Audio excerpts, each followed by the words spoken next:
Okay, guys, let's get this panel started. Just with a quick round of intros, because there's some diverse backgrounds here. Maybe starting at the end. Honestly, I don't think you have to give an introduction. Yeah, I mean, okay, diverse background. So I'm Vitalik. I'm from Canada. Hello, guys. Okay. Ethereum guy. Also have a blog. Good. Awesome.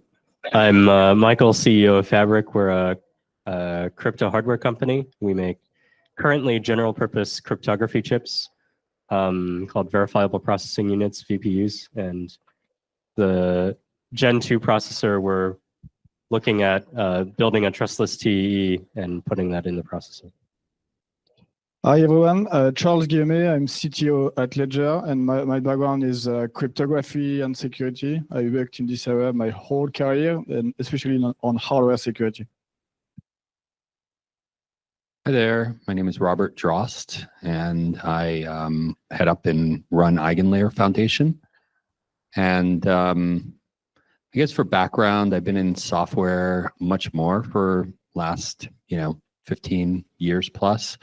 But early in career, I started out designing chips, and more of my heart to see, FIB and GDS, because I've taped chips out. I have repaired chips with focused ion beams and everything else. So, nice to see that. So yeah, just very interested in like what we can do to make this a lot stronger in our space on the chip side. Cool. So clearly a lot of people who know more about hardware than me. I think the first question we should probably ask is, I just give a presentation on trustless hardware, and this concept of trustlessness is quite common in the Web3 world. But I'm curious, could you guys with some hardware background maybe place this idea of trustless hardware in historical context from the sort of the hardware industry perspective? Is this something an idea that has existed before? Is it very novel? Anyone? Yeah, I would say the idea of trustless hardware has been around. That's where TEEs kind of came from. The difference is that what most people consider trustless, we consider very, very trusted. And in kind of a decentralized context, the security assumptions are just so different from what people are used to out there. Especially if you think about kind of Intel and TEEs, right? Intel is selling these TEEs.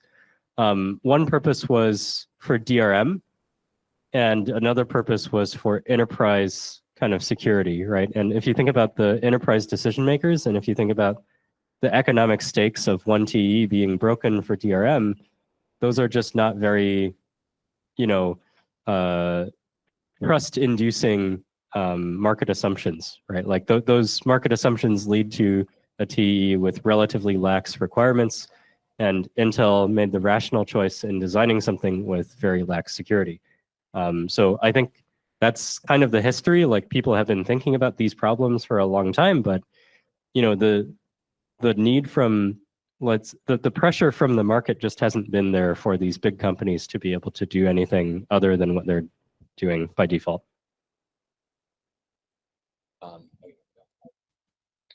I think your presentation was really good on this regard, and there is a big difference between hardware and software. The thing is, with software, you can download your code on GitHub, you can audit it, you can analyze everything, then you compile it, you run it, and then you have a solid assumption that the code that you are running is the one you audited. And when it comes to hardware, it's much more difficult, except if you have a fab at home. But even if you have a fab at home, it's really much more difficult. And from the Verilog that you wrote at the beginning to the circuit that you have in your hand at the end, there are many different steps that you mentioned, from the synthesis, placing route, all these EDA tools that are also proprietary. And then you send your GDS2 to the fab, and then you are just waiting for a couple of months. And after that, you have a circuit, but you have absolutely no way to have strong guarantee that this circuit matches with your original design. So I think, first of all, there was never a real will from actors to share hardware design, and also to create trustless hardware. First of all, the will didn't exist, But also, even if we wanted to, it's incredibly more difficult than it is for software.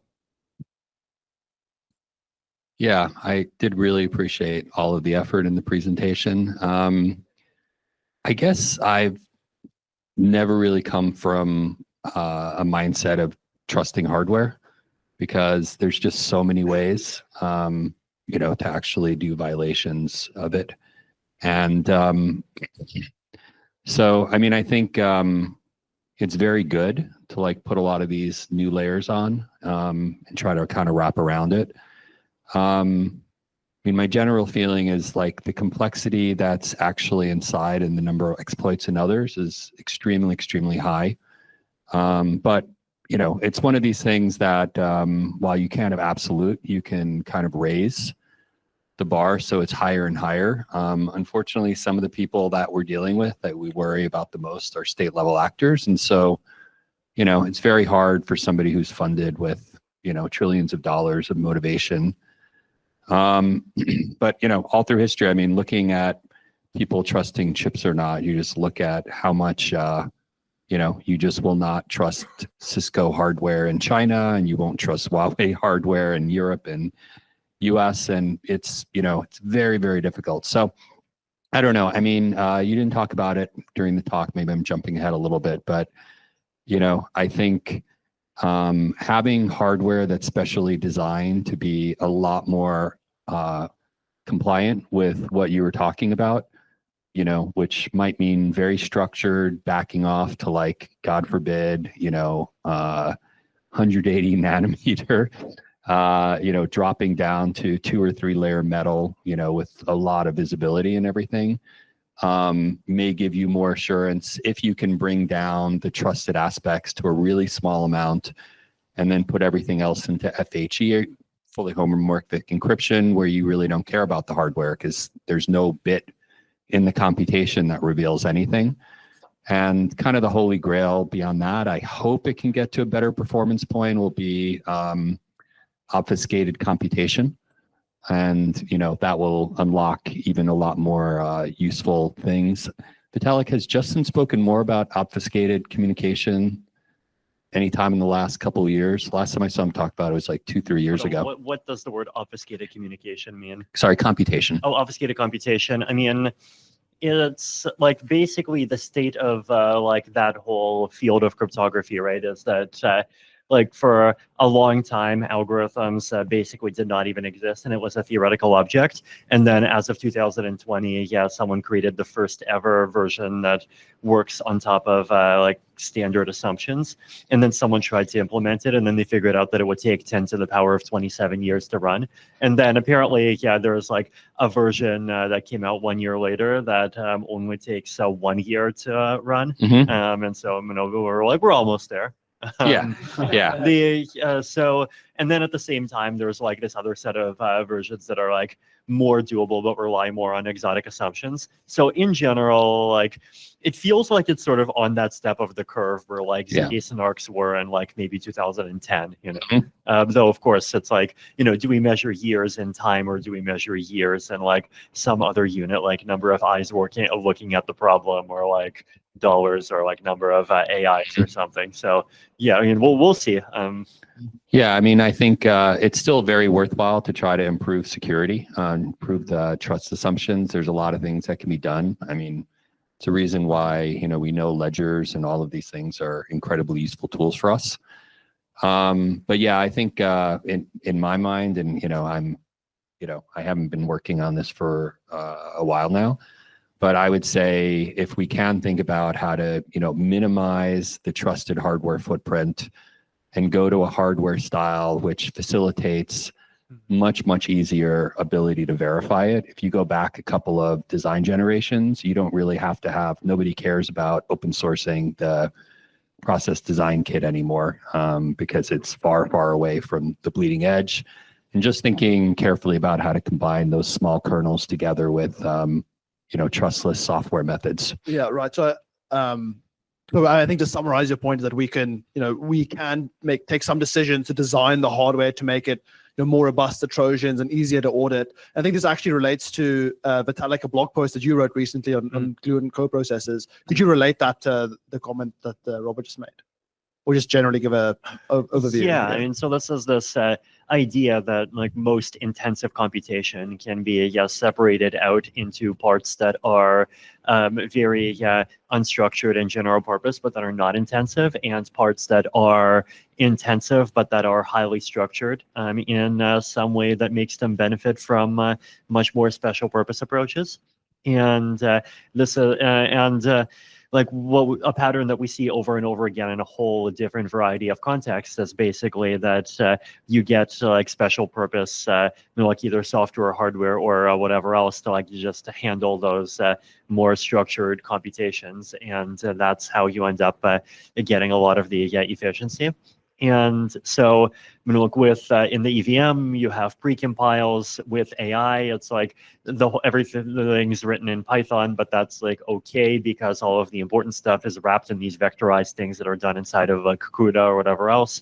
And then there's this question of like, can you create something analogous to that for the trusted world? And there's these really interesting ideas around like basically using like very basic like cryptographic style techniques to like basically blind operations before you do them inside of like some very high intensity medium, and then that gets you a like the equivalent of a trusted computation, but the amount of stuff that has to be trusted is relatively low, and so that puts like less pressure on the need to have something that's both trusted and super optimized at the same time.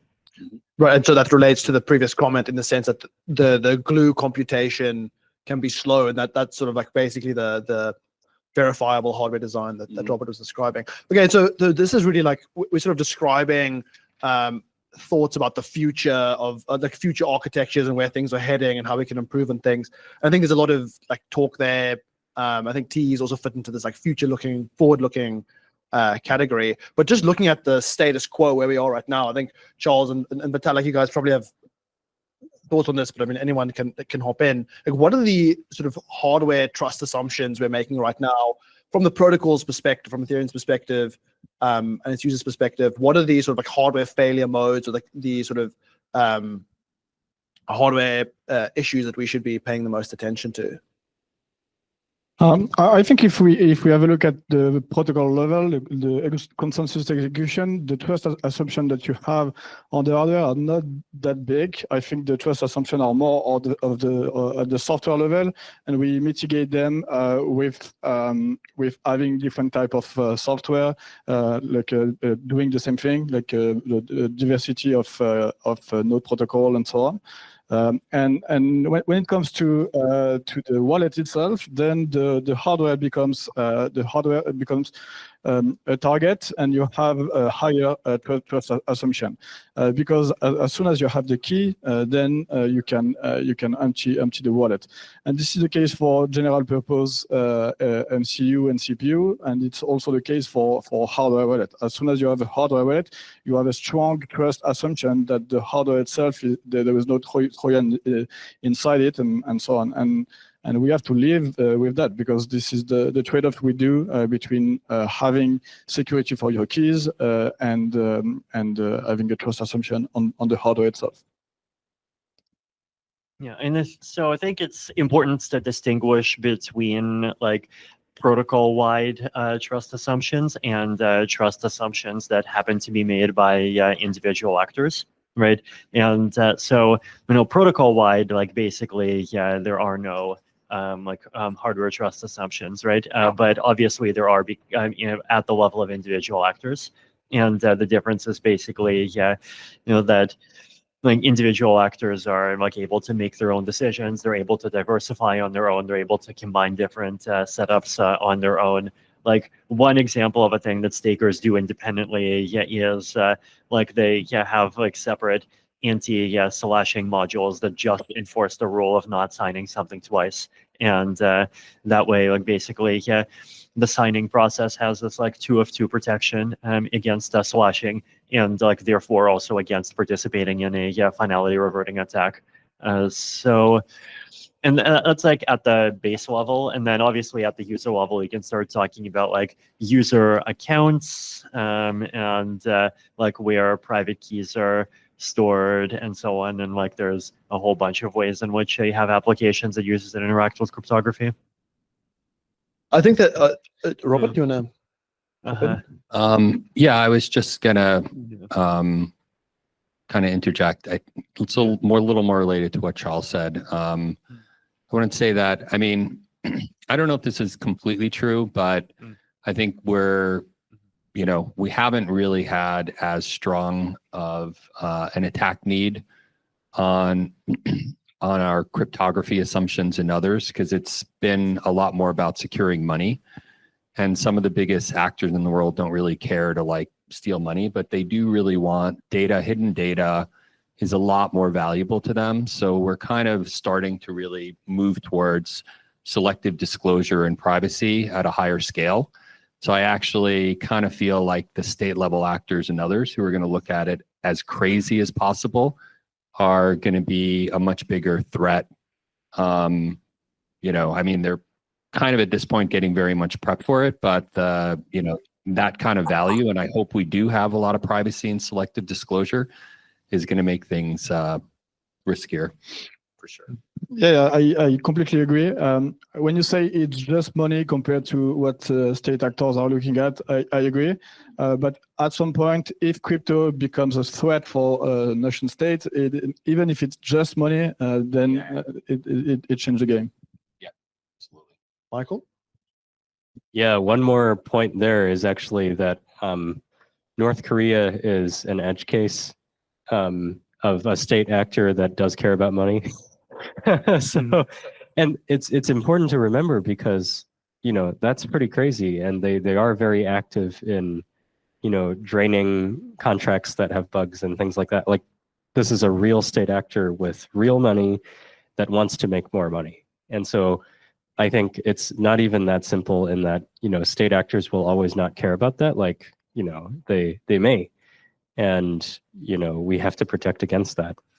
So, Michael, since you have the mic, you've been through the hardware design process before. If you are in a world where you are seriously concerned about these kinds of threats, what can you do today as a sort of a hardware manufacturer, and I guess someone who is purchasing hardware to mitigate these risks? I would say you covered a lot of great points in your talk. If you have this verifier committee and they're actually imaging the chip, and whether it's a closed source PDK with some sort of proof, or whether it's an open source PDK with just this GDS matches the image that you have, I think that decisively removes kind of that attack vector. And then you have the typical like fault injection or side channel or physical attacks. And those are actually relatively easier to talk about, in the sense that, side channels, like, you can trade off a lot of performance and actually just not have them as much. DPA is a little harder. Differential power analysis is a little harder to protect against. But even that, like, if you have hardware level masking and things like that, one way that I heard was basically like MPC on the chip. If you have those kinds of things, that's more okay, right? That also makes it harder to do fault injection. You can even have things like meshes of wires on the chip that if a probe comes in, like an invasive probe comes in, then they kind of destroy the mesh, and then your power grid goes down and your chip doesn't work anymore. So basically, all of those things. And then you have like actually active sensors as well. Like, you can have sensors on the chip that detect not so much, things like power analysis, but you can detect attempts to fiddle with the chip, tamper with the chip post fab. And you can basically just destroy the chip anytime you see something like that. So, there are a lot of physical defenses once you have a chip that you can attest, okay, this chip is a real chip and it was manufactured correctly. Then after that point, it's way safer, in a sense. But if, for example, you can like forge a key, or like simulate a puff or something like that, that's also a more dangerous case, right? Because the manufacturer could just do that, maybe even under duress from a government, right? Okay, wait, I want to pull us out of the hardware weeds because I feel like not everyone is that interested. So, or not all of us are following. So okay, so coming back to the way we use hardware, I think it's come up now earlier in multiple discussions where Vitalik, you were saying that from a protocol level perspective, there aren't that many hardware risks. But do we? So I guess it's like looking at what we have right now. Is it actually the case that we know that we have sufficient diversity at the hardware level that we aren't at large risk? Like, is it not the case? The honest answer is no, and that's one of those things that we don't have any dashboards for, and we probably should.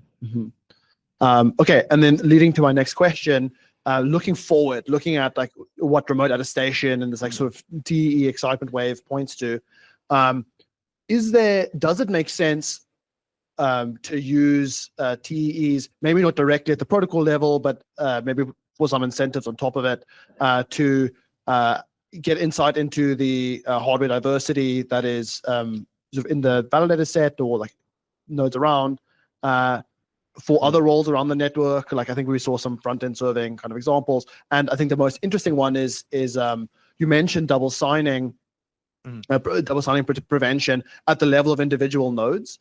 But if this was widespread enough throughout the network, this also gives us additional guarantees against like forks. I know, Charles, you have some views about the use of TEs and consensus. Yeah, at the consensus level, I think we have different type of guarantees. Like if you use cryptography, like this is mathematical type of guarantee, so it's very strong. If you go a little bit below, you have the consensus, and the way the consensus is ensured with proof of work or proof of stake, it's also very strong. If you are going back to the path of TEE, the guarantees are less strong. We must admit this, and I wouldn't replace anything cryptographic or anything that is at the consensus level by something that would be enforced by the TEE, because when the stakes are high, like anyone will spend a lot of time and energy breaking TEE, and there is no such thing that unbreakable TEE. It's always just a matter of time, energy, skills.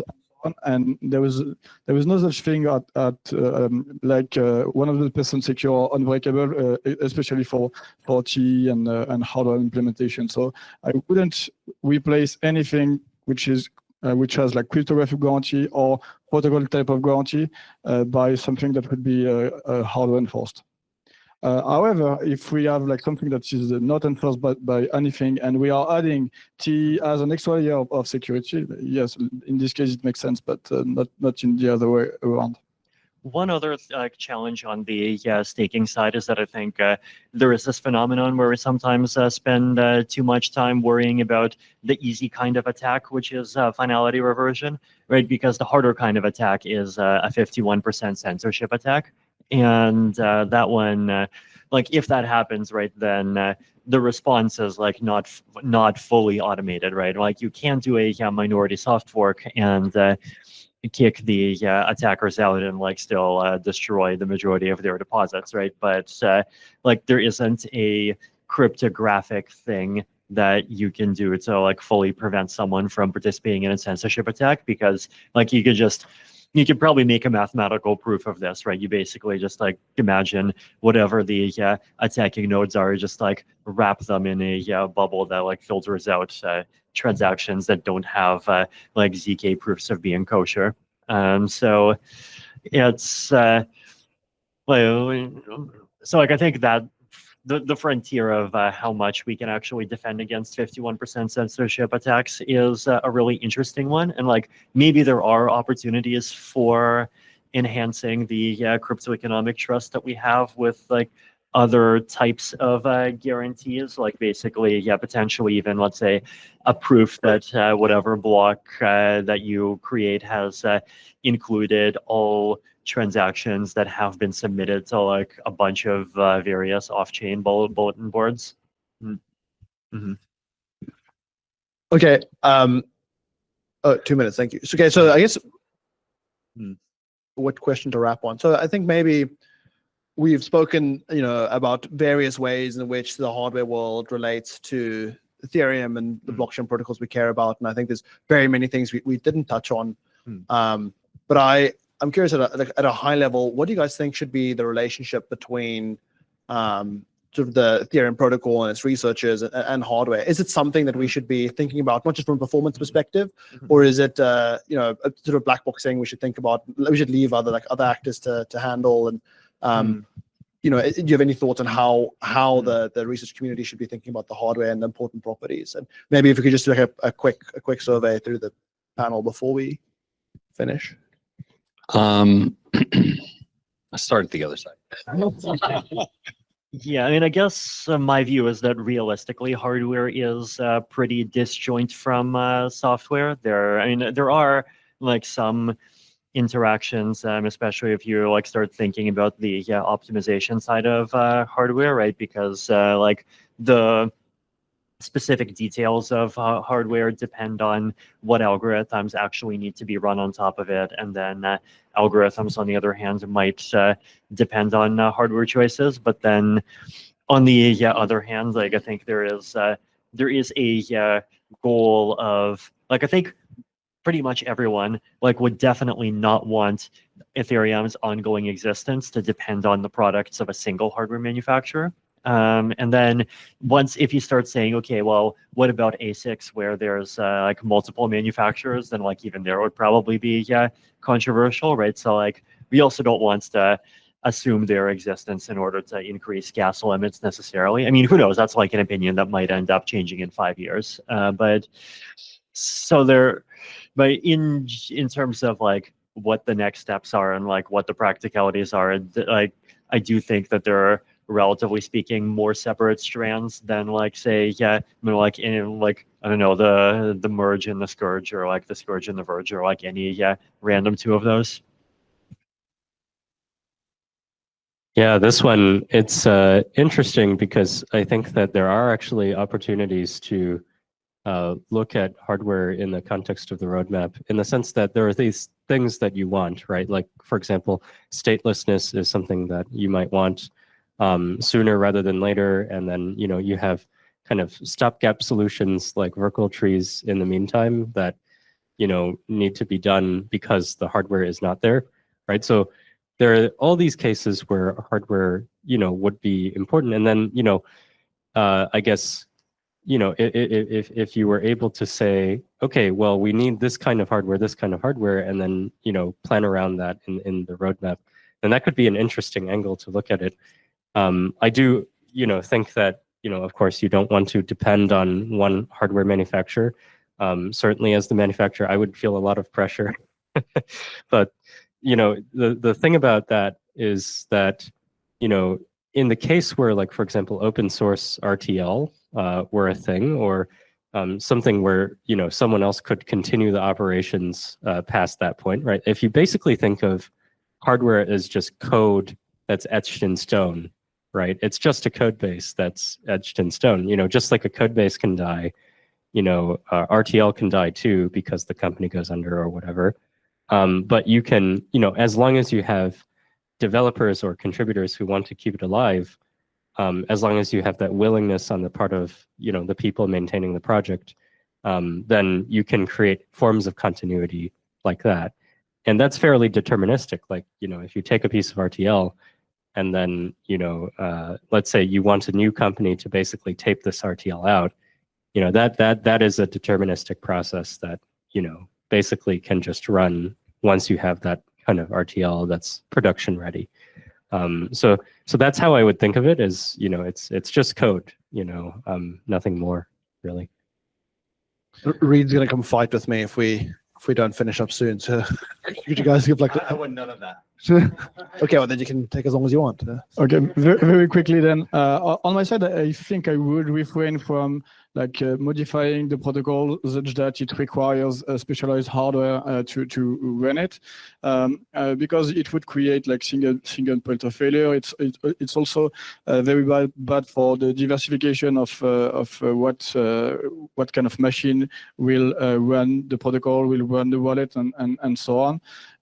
So to your point, I think it's important to have like something that remains quite simple and that is generic enough so that it can run on any kind of machine, and so that we don't depend on a single manufacturer or a chip designer, this kind of thing. I think it's important to maintain this diversity.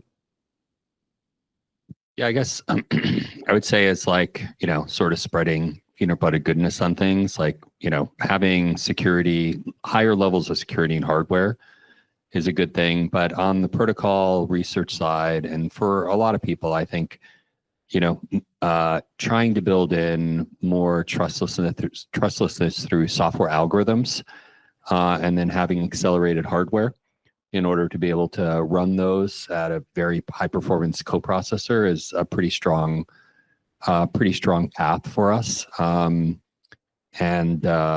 only challenge right now is that, the performance may not be high enough for everything that we need. There's like a path to go on for that, but still there's so many things that protocol designers are having to, to focus on, that it's a little hard to throw this one on their plate as well. Take. Thank you. Okay, I think that that'll lead to me and Reed fighting. So let's wrap it up. Thank you very much, everyone.